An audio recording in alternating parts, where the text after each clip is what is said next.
In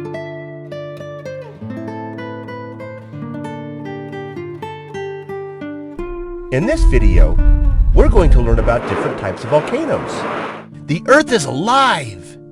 Not alive like you and me, but the Earth is always moving and changing, and never stays the same. You may see it right before your very eyes, or you may not see or feel it happen at all. But it's happening right now beneath our feet. The Earth is changing. Let's explore some of the ways the Earth changes. Run for your lives! She's gonna blow! It's a volcano! A volcano is a fracture or opening in the Earth's crust through which magma escapes. Deep in the bowels of the Earth, beneath the crusts are vast chambers of molten liquid rock we call magma. Magma can slowly cool and become hardened, or magma with trapped gases can flow and feed a volcano and rise to the surface of the Earth. When magma reaches the surface, it becomes lava. A volcano may be active, or a volcano may be dormant, which means that it's only sleeping and may someday erupt. Or a volcano may be extinct, which means that it was once active, but will probably never erupt again. Let's explore three types of volcanoes. Millions of years ago, the islands of Hawaii emerged from the sea, powered by erupting volcanoes. The formation of the islands of Hawaii are examples of shield volcanoes. Some of these volcanoes are active and continue to erupt. Other volcanoes have been dormant for 1 million years. These volcanoes are massive in area and have gradual sloping sides. The eruptions are like fountains, and lava flows are very liquid. The Loihi volcano, south of the Big Island of Hawaii, is one actively erupting volcano under the sea. Loihi is a seamount rising 10,000 feet from the floor of the Pacific Ocean, and as it continues to erupt molten lava, it one day will become an island all its own in about 100,000 years. Shield volcanoes are not as explosive as cinder cone volcanoes. A cinder cone volcano has straight, steep sides. In 1943, Senor Pulido was working in his cornfield near the village of Paricotin, Mexico. Pulido tells the story that as he and his family were working in the field, that the earth began to tremble and shake, and right before his very eyes, the ground swelled to over 6 feet. A fissure opened, and gray ash and smoke poured into the air, and the sound of a terrible hiss and the horrible smell of sulfur. Through the thick smoke, Pulido could not find his family. He went back to the village and discovered they had arrived there safe and sound. Through the days and weeks and years that followed, the volcano would continue to grow to over 1,300 feet high, or 396.24 meters. Spewing hot smoke and ash into the air, everyone had to be evacuated and find another home as thick, slow-moving lava would advance to the villages of Paricutin and San Juan, which were destroyed. Can you imagine how awful that would be?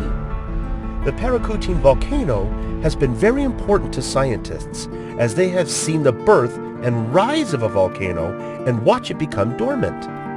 And though a cinder cone volcano may be terrible, it is no match for the spectacle of a volcano, which can be far more powerful, far more terrible, far more frightening, and more explosive.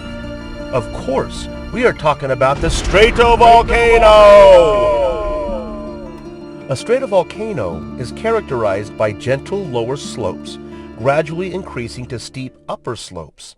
They are constructed of layers of hardened lava and volcanic ash and pumice.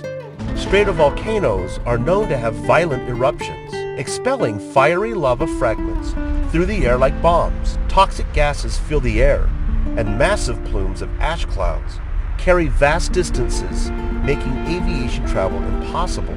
These volcanoes are dangerous and deadly, and though lava from these volcanoes flows slowly, it covers and burns and destroys everything in its path. In the Cascade Mountain Range of southwest Washington State, there rises many beautiful snow-covered peaks. Some of them are volcanoes.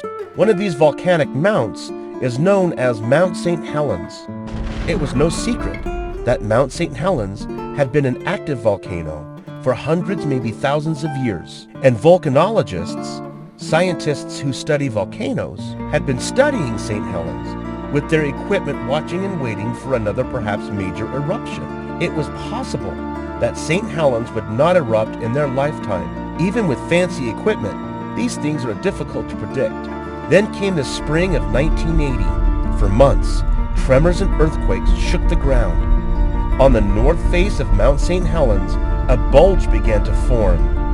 Volcanologist David A. Johnston was watching and measuring the growth of the bulge with his lasers. On May 18, 1980, David called out over the radio, "This is it! This is it!" The caldera blew with supersonic fury. Everything in the path of this massive eruption was wiped out for 8 miles. David A. Johnston was camped right in the path of the most destructive volcanic eruption in known U.S. history. 250 homes, railways, bridges, highways, all gone. Could Mount St. Helens erupt again? Will you wait and see?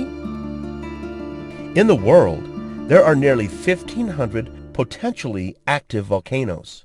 169 are in the United States. Is there one near you?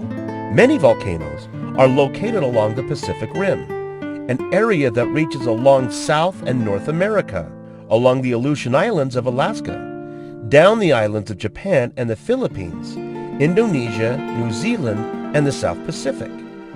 This path in the Pacific Ocean is known as the Ring of Fire. For millions of years, our Earth has been alive with erupting volcanoes. In addition to those we've explored, and among the most frightening and terribly destructive are Mount Vesuvius of Pompeii, Krakatoa in Indonesia, and the volcanic complex in Iceland. And deep underneath Yellowstone National Park lies enormous chambers of molten magma, which one day may find its way to the surface and become the most massive supervolcano ever.